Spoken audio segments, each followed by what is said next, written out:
listener production. Hey, it's Antoinette Lattouf. This is the Weekend Briefing, and it's where I hit pause on the headlines, and I'm lucky enough to take some time to zoom in on someone fascinating.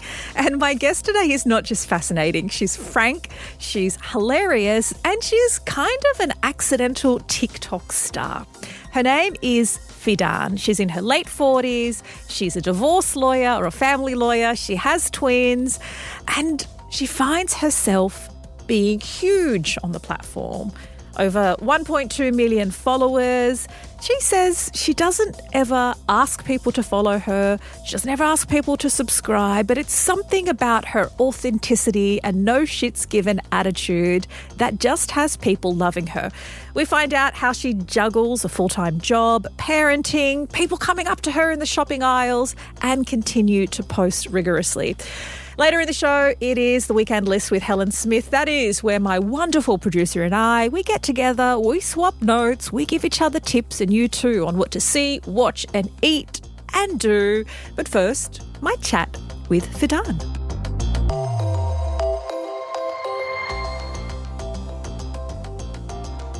Fidan, welcome to the Weekend Briefing. Thanks for having me. I'm so fascinated to learn more about your trajectory because on paper you have, quite a sensible, if not, in many ways accomplished life. You are a divorce lawyer, you have children. At what point did you go, I'm going to try my hand at TikTok content creation in the infinite spare time I have as a lawyer and a mother and see how that goes? Yeah, I didn't expect it to turn into what it has. That was purely by accident. And, I'm 47. I'm not your sort of typical person that you'd expect to be on TikTok with the sort of following that I have. It's just organically happened. When I started out, it was meant to just be a marketing tool when I thought I need to promote my legal services more and let's do something a little bit different out of the box. And I'll try because I saw some other lawyer doing it and I saw it on Facebook because I wasn't on TikTok, I was on Facebook, Yeah. And I saw his videos with a TikTok watermark and he was doing legal stories and he would post them to Facebook. And I'm like, oh, this is a great idea. Maybe I should do that because he was doing it for corporate law. I'm like, oh, I've got lots of really good family law stories. I can do that. How hard could it possibly be? I can push a button. So I just started my channel with no followers and very hopeless at technology, and it was purely going to be a legal TikTok channel initially. Okay, so you have 1.3 million followers now. What was your first video and what year was that? It was 3.5, so in April 2026, it'd be 4 years. So it's about 3.5 now. And the first video, gosh, do I even remember it? Oh, it was a dolma. So the first one wasn't even legal. The first one was cooking. I just wanted to see whether it was going to work, right? So, and I was just cooking Turkish food, a recipe called dolma, where I stuff capsicums. And so that was and I didn't talk. It was music. I played Turkish music and it's just shots of me stuffing the capsicum. And I logged, and I didn't, it got hardly any views, but I watched it back and understood, okay, it works. I can edit it. And I was kind of learning on that. And the video still exists, but that was the first one. You continue to post a lot about food. There's one of your most popular videos, as I can see, 14.5 million views, is a vegetarian salad. The salad thing is random. Right. It's crazy. I mean, yes, shout out to your excellent chopping skills as you speak to camera. You're not even looking and you're chopping on the go. What is it that you think resonates with people? I don't know. The salad thing was because I post every single day and some people literally wait for my next video. It's like a TV show and they have to get the next installment. So it's a lot for me to come up with things to post. And that video, the salad stuff, happened about a year ago, October 2024. And I was on my lunch break and I'm like, oh, what am I going to post today? I'm like, when I'm making a salad for lunch, this is content. I'll make the salad content, So I sort of set my phone up against my hole puncher and start, making the salad. Yeah. And I'm not entirely sure. It was literally in my lunch. It was literally what I was going to have anyway, whether I was recording or not. I didn't get all the ingredients and say, oh, what great content. Look at the colour, look at the texture, look at the chopping. It was purely making lunch. So I had some content that day. And I had around 300,000 followers at that time. And that video went viral, went all around the world. I then got all these followers in America, in the UK, in Europe, because of the salad. And I never quite understood it. So since then, now I do salads all the time because I'm having them for lunch. Easy content. Do you reckon it's because there's so much on TikTok that is quite deliberate now, deliberate, curated, well lit, a little bit glamorous? What you're not trying to do by doing it at against a hole puncher in your lunch break is be any of that. Yeah, but that's my whole channel. Like I will come on hair unbrushed. I very rarely wear makeup. My clothes aren't the most flattering for my body shape. Like I don't care. There'll be a dog barking in the background. I'm like, oh, better edit out the dog. Or I'll be like, I don't know. We're just going to make this, chicken schnitzel for dinner. I don't know. I haven't meal planned it yet. I don't care. I'm just going to talk it through. I keep getting people on TikTok being like, these are the 4 reasons you aren't your healthiest. You are not fasting till 1 p.m. and someone like this glamorous lycra, and I just watch it and want to, feel terrible about myself after I watch it. This is essentially the antidote to that. I am curious though, have you been able to get more clients, legal clients, given that was your initial goal? It's a good question. I continue to do the legal stories. I do them once a week. I call it Case Note Fridays. Every Friday I'll post a family law story. Generally it's a case note, so a case that's been a judgment's been handed down. I'll summarise it and kind of tell the story and what the judge decided. If there's an appeal, I'll go through that. That's the most time-consuming of all my videos, which is why I only do it once a week. It'll take me a couple of hours to read the decision, read the appeal, summarise it. I've got to put it into a story that kind of makes it understandable to break it down so it's not sort of boring legal content.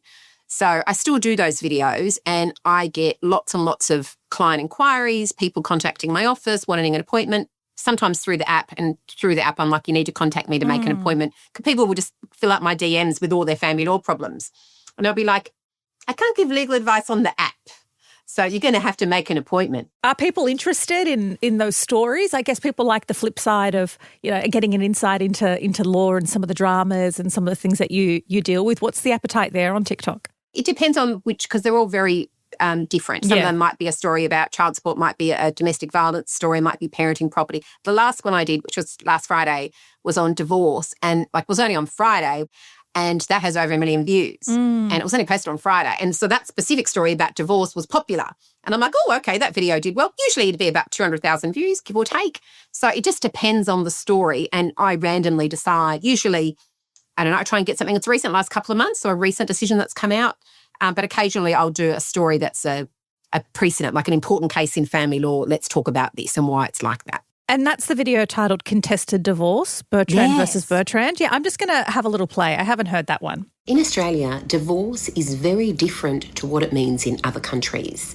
So I'm going to talk to you today about a case that involved a contested divorce. And believe it or not, contested divorces are very, very rare in Australia. I've been doing this for over 22 years. I've only ever done 2. So a contested divorce is when somebody doesn't want to get divorced? Yeah, because it's a no-fault system. Like it's very rare because it's so easy to get a divorce. All you have to show is we've been separated for 1 year. That's it. You've been separated for 1 year, you can apply for a divorce and you can get a divorce. Yeah. But in that case, that separation date was in dispute. And generally and that happens from time to time, like that's not that rare. People say, no, we didn't separate then. But to actually go to a judge and say, I want to fight that separation date is extremely rare because of the money. Who's going to do that? And by the time you get before the judge, the 1 year has passed anyway. Because they're trying to say, no, it hasn't been a year. You don't qualify for a divorce. It's only been 8 months, 9 months, whatever. And so one person is like, in that case, he said, oh, we separated in March 2023. And she's like, no, we only separated in January 2025. So it hasn't been a full year. And the judge had to then, because they were still sleeping together, and he admits they were still sleeping together, he was like, yes, so what? We'll sleep together. It doesn't mean we're back together. And she's like, you're my husband. We're sleeping together because the relationship's still intact. And he's like, I'm calling the police on you. Get out of my house. What more do I have to say? That's quite sad. So that sounds like somebody who's just not willing to let go just yet and maybe hoping, if we allow this full 12 months, they'll have a change of heart, which does happen. People separate and get back together, I assume. Yeah. And in fairness, in that case, she said in our relationship, because they had a child together, they were together for 8 years. She's like, throughout those 8 years, he constantly said to me, that's it, it's over, leave my house, I want a divorce. Oh. And, then they'd act like nothing happened and got back together. So it was just a volatile relationship. It was pretty standard for him to say that to her. So the one time when he meant it, she didn't take him seriously. Oh, poor woman. Poor woman, get out. That's my legal advice. Even though I'm completely not qualified. It's understandable. So some stories are better than others. That one did particularly well. And, I added a little bit of drama. What are those little mannequins and a mushroom house in there as well? Oh, the love nest. I called it the love nest. Are they from your children? Did you go and get some? No, they're from Woolworths. Okay. So on Sundays, I do a grocery shopping video, which is very strange. Yeah. Because why are people interested in my grocery shopping? But people love the grocery shopping.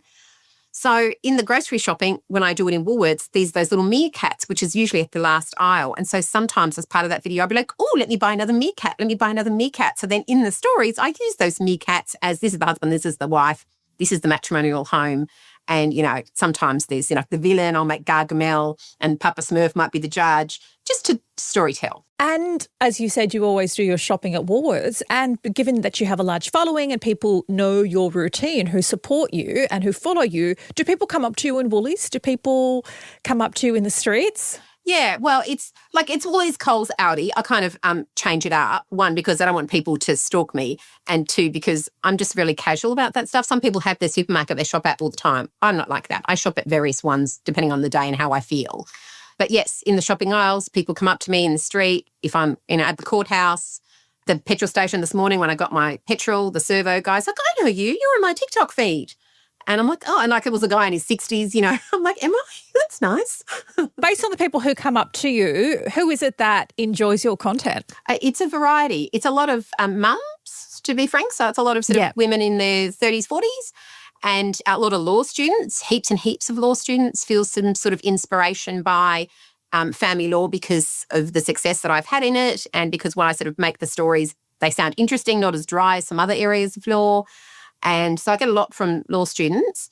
And I think it's people just kind of respecting the dual roles of working full-time as I do and being a mum of twins and juggling the load of everything. And you're not sort of trying to make you think that you have to be all made up and beautiful and come on and be glamorous. And no, I'm tired. I get home, I cook the meal, I'm tired. And people in the comments, Fidan, you look tired. I know I look tired. I am tired. I'm not pretending not to be tired.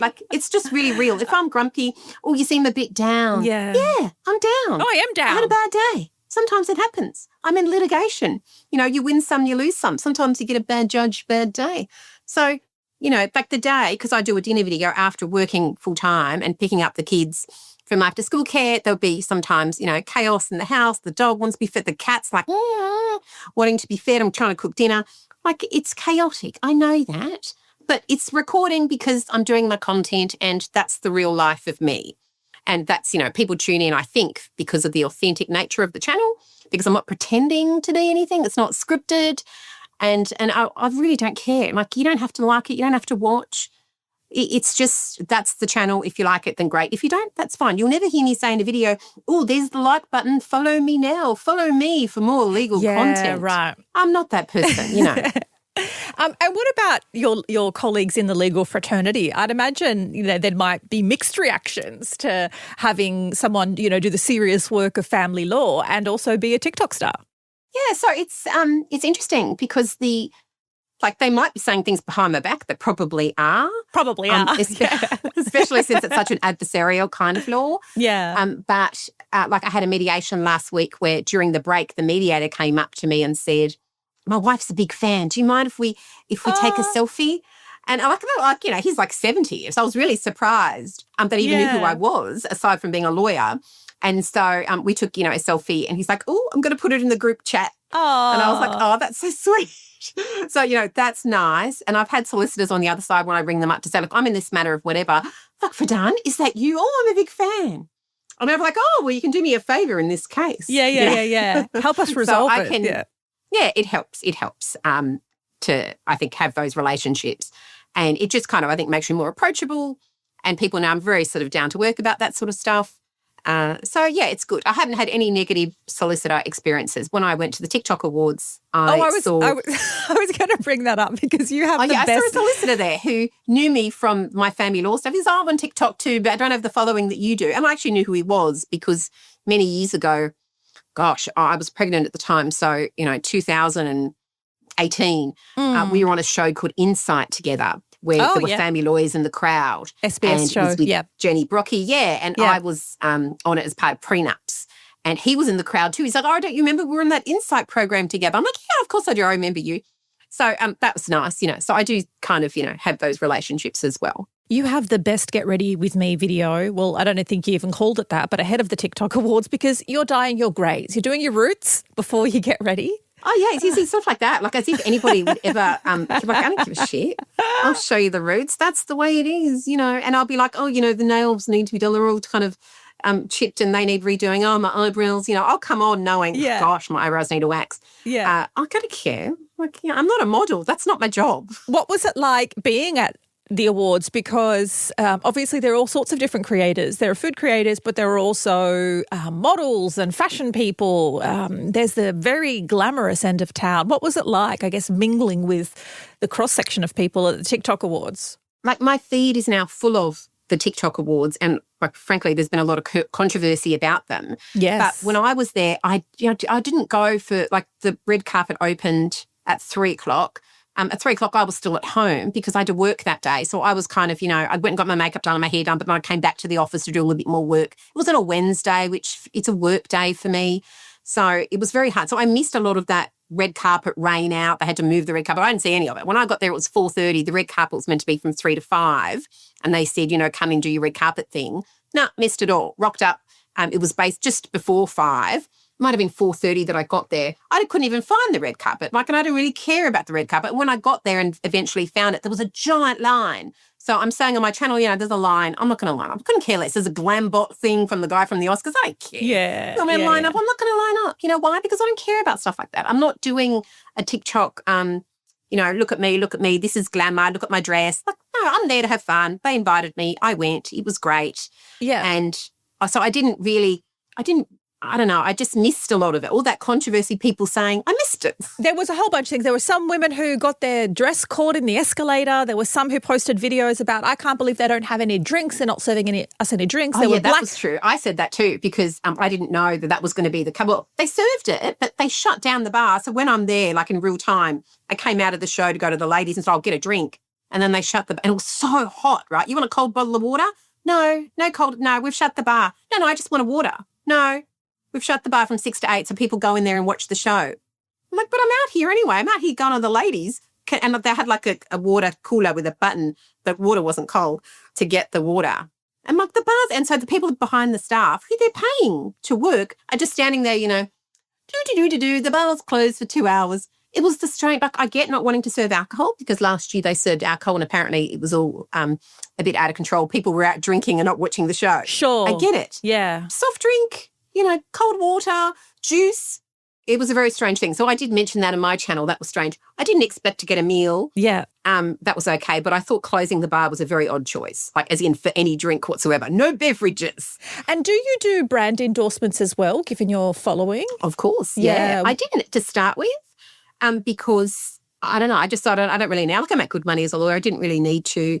But as I sort of stayed on it, and it becomes taxing on you to do so much content, 2 videos a day or whatever. I don't get paid for it. There's no creator program, right? Yeah. So it's not like TikTok are paying me to get people on their app and watch their app. What do I get from TikTok? 0. So after a while, you're like, you know what? I probably should get paid for doing this because now that I'm doing so much, it seems like a bit of a job. Yeah. And I do feel the pressure to keep posting every day. So I have recently, when I say it's probably not recently, maybe, 18 months or so, do selected brand sponsorships, partnerships that please me. So I get lots of offers to do things and I'd be like, yeah, not on brand. Yeah, not a lot of gaming stuff, not interested in that. Yeah, yeah. But things like the air fryer, love my air fryer, cook with it every night. I've got 3. So when Ninja are like, you want to promote the air fryer? Damn straight I do. Thank you. I'll accept this. I'm a big fan of lemons, all things lemons. So when Boost Juice said, we've got a new lemon drink, I'm like, yes, of course, love to. So things that are on brand I do and, I think that's fabulous. And people like to kind of see, I think that you get something back because I give so much, I think, to my channel and my followers. I think it's nice to get something back in some way. Sure. One of the other things you give back is sort of dating and relationship advice. You had a book, Husband Hunting with Confidence. Oh, yeah, the book. Yeah. And I can see that you sell it on your website. did that help you nab your husband, the tips in that book? Well, the book's a little bit strange because it's not something that, and I would never have the time now, but I wrote it a long time ago in real time in the early, 2010, roughly, 2010, 2011, when I was like 32, 31. And I wrote this thing as a dating blog in real time to keep myself motivated to find a husband because, early 30s, lawyer, no husband, nothing. And I'm like, no kids. All I did was work all day, right? Because I'm trying to climb the corporate ladder and make partner. I'm like, you know what? There's more to life than this. I need to find myself a life partner. And I'm getting, I'm in my early 30s. I've got at some point to think about kids. Yeah. So I thought to keep myself accountable, I'm going to blog, as you did back then, on the internet, my dating search, right? My search for a husband. Because you know what? I'm a high achiever. Yeah. And I can achieve anything I put my mind to because that's the way that I operate. So to make myself accountable, I'm going to put a giant clock on the website that's counting down 2 years because 2 years is realistic to find yourself a husband. Oh, I love how methodical you are. I love it. This is it, okay. Right? So I went on there every day. I'd have a date. I'm like, geez, I did a shitload of dating. Guy one, date one. And I joined a dating agency, speed dating, internet dating, trying to pick up at like a club, picking up at, I think it was a bus stop, all the things you did when you're in your early 30s back then. Yeah. And then I blogged the whole thing, right? So looking for a husband and gosh, and still some little mini relationships in there. Yeah. And I'd talk about the hookups and like everything would be in there in some detail, mind you. And then at the end of the 2-year hunt, do you want me to spoil it? Yes. I'm dying to know. No, I don't. So I don't find a husband at the end of the 2 years. And what I do find, it's true, but what I do find is that men are exhausting and I am so happy being single. I used to call myself, rather than say in your profile, I'm a single professional female, blah, blah, blah, I'd call myself a professional single. I was so good at being single. Fair enough. Yeah. Loved it. Yeah. And unless you're going to bring something to my existing wonderful life, why do I need you? Quite happy being single. So you know what? Screw that.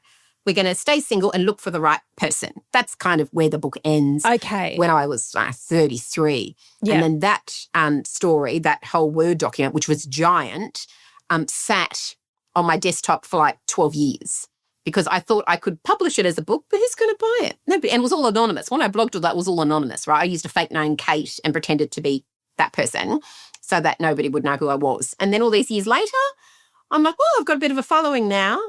That's who's going to buy my book, my TikTok followers. And I talk about the blog from time to time. And people are like, oh, you should publish it. So I'm like, you know what, I'll publish it. So I self-published it. And then it became an Amazon bestseller. That is wild. And I'm still, tell me if I'm too nosy, but did you find a partner? You have children? I'm assuming you had Yes, I did eventually, but not through the blog. Like that was entirely separate. That was, I was still on online dating apps and I met my partner on RSVP. I don't know if that's still out there. At the time, there was something called RSVP, which is like an online dating site. I remember it like predates Tinder and all the things. So that's where we met. Yeah. And it's interesting because for someone like you who's clearly such an overachiever, in love, you couldn't put a time limit and a to-do list to it. I did, but I didn't achieve. It didn't work. Yes. But in my mind, I achieved because you don't settle, right? You don't settle for less. Yeah. And at the time, I'm like, none of these guys were right for me. And the one that I'm with now is right for me. So it all worked out.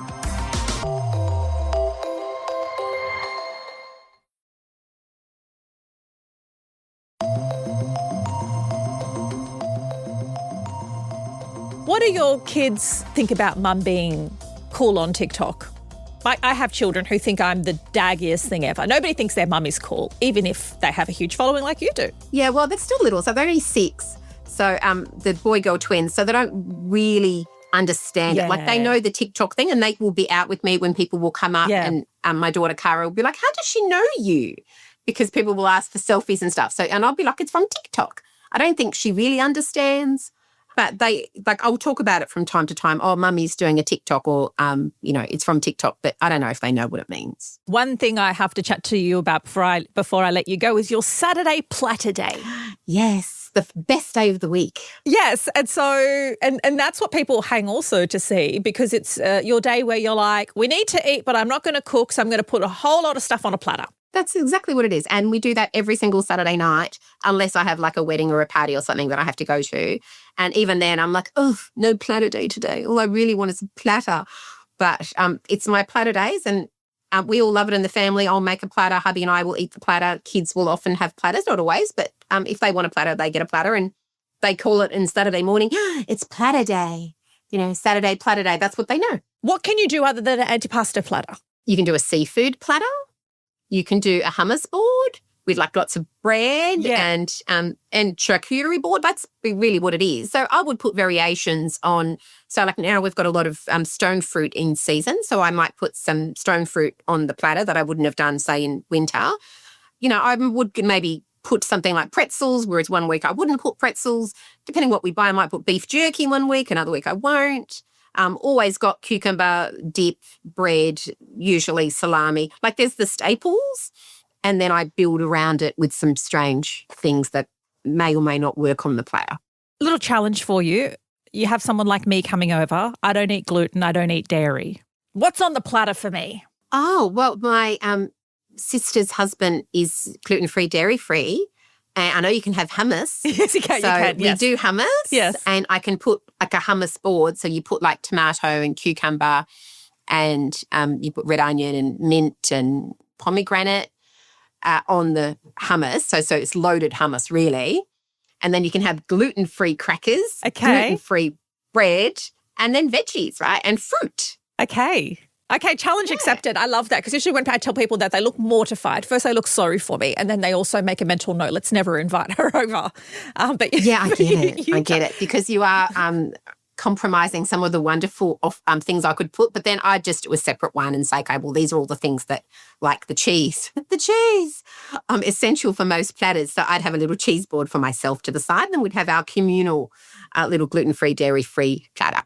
Beautiful. Before we go, I have one last question. I'm keen to know, is there something that you've made a conscious decision when it comes to TikTok to be like, here are my parameters. I will never do this. Like I'm never going to do a mummy-daughter dance. You see those. Yeah. I won't ever do this. Or are you just going with your gut and seeing where it takes you? Well, I don't do the, what I said earlier about the follow now, follow me for content about this. I'm never going to ask people to follow me or try and sort of persuade you that you should be listening to my channel or subscribe to me.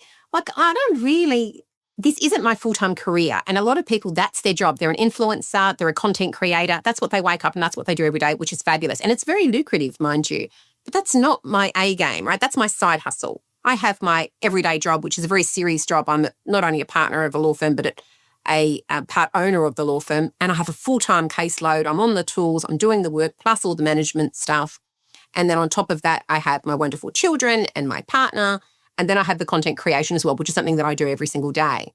So if one day I was cancelled off the app, TikTok, I don't know, the rules changed or something and you can't be on the app anymore, or let's say you had to pay or something, I wouldn't do it. Yeah. I could just shut it down tomorrow. And sometimes I think about doing it. I'm like, how much longer am I going to keep doing this? At some point, I'm just going to turn it off and say, thank you. I know I've got all those followers and it took me years to build them, but bye. You've got your air fryers and your Saturday platters and life will still be great. I'll continue to do my Saturday PlatterDay. I'll continue to do the annual Fidan birthday extravaganza, which is my birthday shopping spree. I'll continue to do my legal stuff. I just won't record it. And geez, maybe when that day comes, it'll be a bit of relief inside me that I don't have to keep posting every day, because it is exhausting and I do have a lot on and I do find it difficult to juggle everything every day. But I do it as long as it's fun and I can manage, I do it. And I do have a lot of love and positivity from the app. A lot of people, fans or followers, who send me really kind messages about how they're inspired and how, I don't know, they get something from my content, whether it's just winding down of an evening because they like to watch something that's really sort of unproblematic with me cooking dinner that's, it's all very easy to watch, right? And maybe with some humour thrown in. Yeah. So and I really like that people give me those compliments because it makes me keep going. Because if I'm bringing you joy, then you know what, I'll keep doing it. There's heaps of hate, but lucky for me, I don't see it because I am great with the block button. Very good. Yeah, and because it's not good for my mental health. And I appreciate that you can't have it all. You can't have the love without the hate. You can't have the following without the haters and the jealousy and the people who will have an entire account just to troll me, which is extraordinary. Who has the time? Which is also quite sad. I mean, it's terrible for you to be at the receiving end, but it's kind of a sad existence for them too. That's the type. I try and come at it from that lens when I receive that. Like, you should never excuse online vitriol, but part of me is like, if you've just created sub-accounts solely to troll me, then you're not a very happy person. Yeah. Like, life's not going too well for you. Absolutely. And I say to myself all the time that the most precious resource we have, something you can't buy, is time. And it will just pass you by before you know it. And if you choose to spend your very valuable time that is passing you by, you can't get more of it on hating on me. Yeah. You know what? Maybe that's a compliment. Yeah. You want to do that? Good luck to you. I'm not going to stop it. You go ahead. Do your life. You live your life. I'm living my fabulous life. Yes. If that's your idea of living a fabulous life, hating on somebody who doesn't even know you, who am I to stop you? Go ahead. As long as they don't do something that's inappropriate or violent or committing dangerous. crimes. Yep. Yeah, you know what? I'm just going to let that be. I'll block you. Live your life. Fidan, it's such a joy chatting with you. I can totally understand why people adore you and your content. You're relatable. You reflect a lot of people that they probably don't see on TikTok, and you don't really give too many shits, which is probably your most alluring attribute. I have the sayings that where I say all of the time, don't worry about it. Because we don't worry about it. We just get on with it, right? We don't sweat the small stuff over here on Fidan Talk. We just keep going because that's what you have to do. As a mum, someone who works full-time, it doesn't stop. You've just got to keep going, and I'm looking forward to having a nice break over Christmas because we all need a break, right? And we're heading to the home stretch now. We've only got a couple more weeks and then it's break time, and I really need a holiday. You enjoy your break. Very well deserved. Thank you so much. That is Fidan, and you can find her at Fidan Talk. That's Fidan on TikTok. That's if you're not already following her.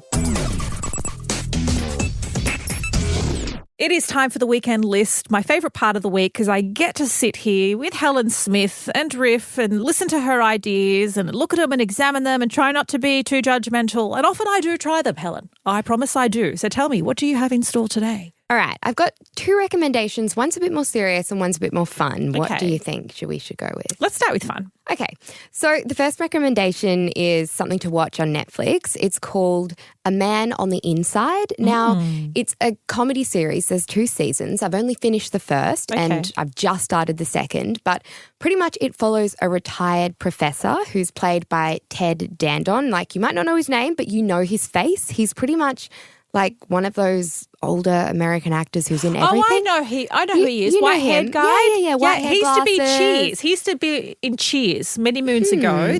And he also did The Good Place. Yes, The Good Place. Yeah. Love.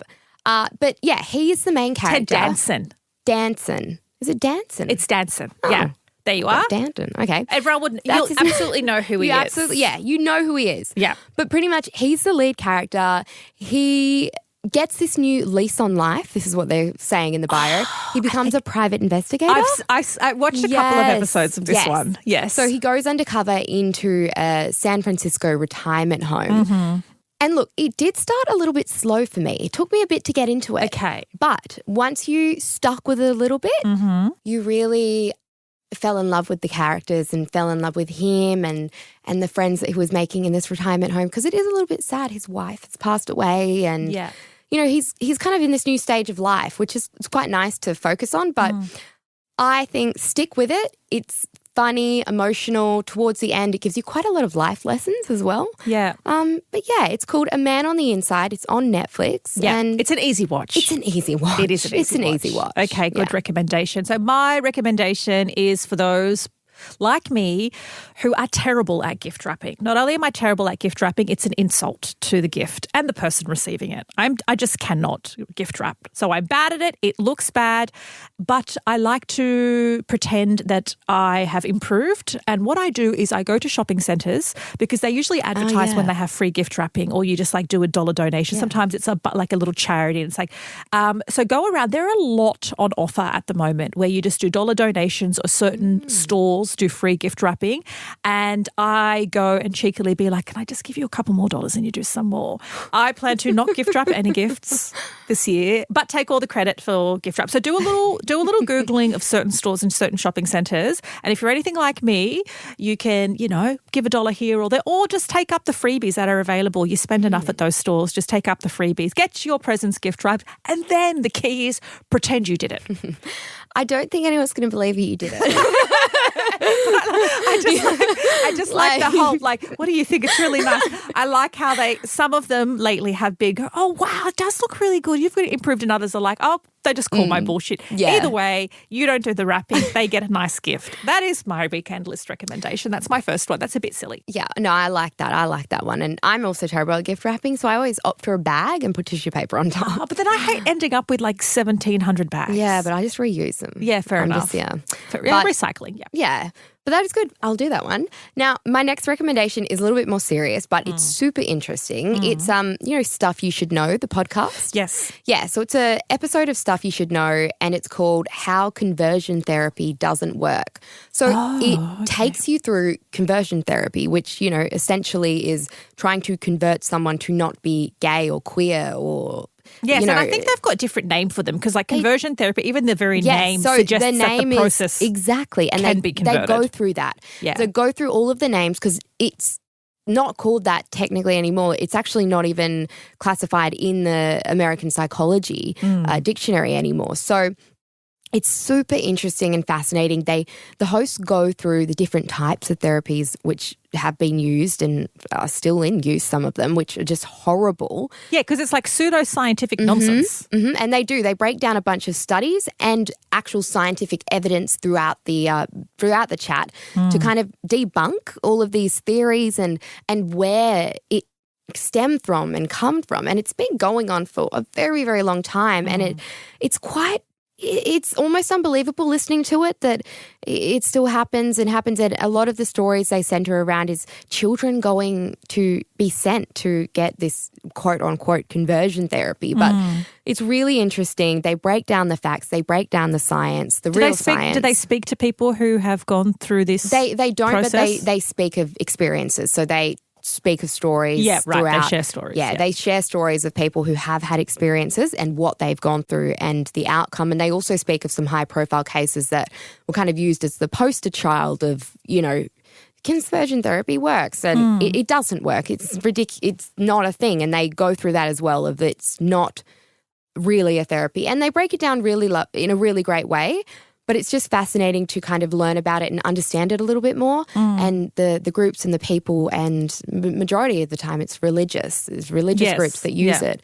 And they end the chat on where things are at now with kind of the therapy. Okay, so you obviously learnt a lot. It's kind of shocking that it still happens. Where can we find that? Any podcast platforms? Anywhere you listen to the podcast, just Stuff You Should Know, and it's called How Conversion Therapy Doesn't Work. Okay, that's a good recommendation. Mine is actually an Instagram page. You may follow it. It's quite big in the United States. It's called So Informed. Have you seen So Informed? Yeah. It breaks down kind of social and political issues. It's run by a woman called Jess Natale, I'm going to say her surname is. I love it. Firstly, I wish there was something like that here in Australia. But if you want, usually like kind of a US political things or a social issue from the usually United States, not always, kind of broken down comprehensively in an easy visual format. I just find myself either sharing it or coming across people who I like in Australia who share So Informed. I love that it's woman-led. I love that it's progressive and that it teaches me a lot of new things. I consider myself to be an informed person. So when I come across So Informed, I'm like, oh, I didn't know anything about that. It's the kind of thing that you learn about or you want to share, or once you learn about, you bring up in conversations and be like, did you know blah, blah, blah? Did you know that this is happening to Venezuelans because blah, blah, blah, or there's this policy being overturned by Trump or whatever. If you don't want to get bogged down in kind of boring or dry political podcasts, I just think it's a good way to stay across social and political issues across the oceans in a digestible, shareable way. So that is So Informed. It's an Instagram page and I do recommend you give it a follow. Great. All right, that is it from us. As always, such a pleasure hanging out with you and keeping you company. We love your thoughts. We love your tips for the weekend list. So if you have any tips for us, please share them. Probably best place to do so is in our Instagram. Hit us up, slide into our DMs. Also, give us your thoughts on this chat with Fidan. We would love for you to rate and review. 5 stars is always welcome, but do leave a comment. That's it from me. The team will be back in your headphones on Monday with the headlines and a fascinating deep dive. Take care of one another.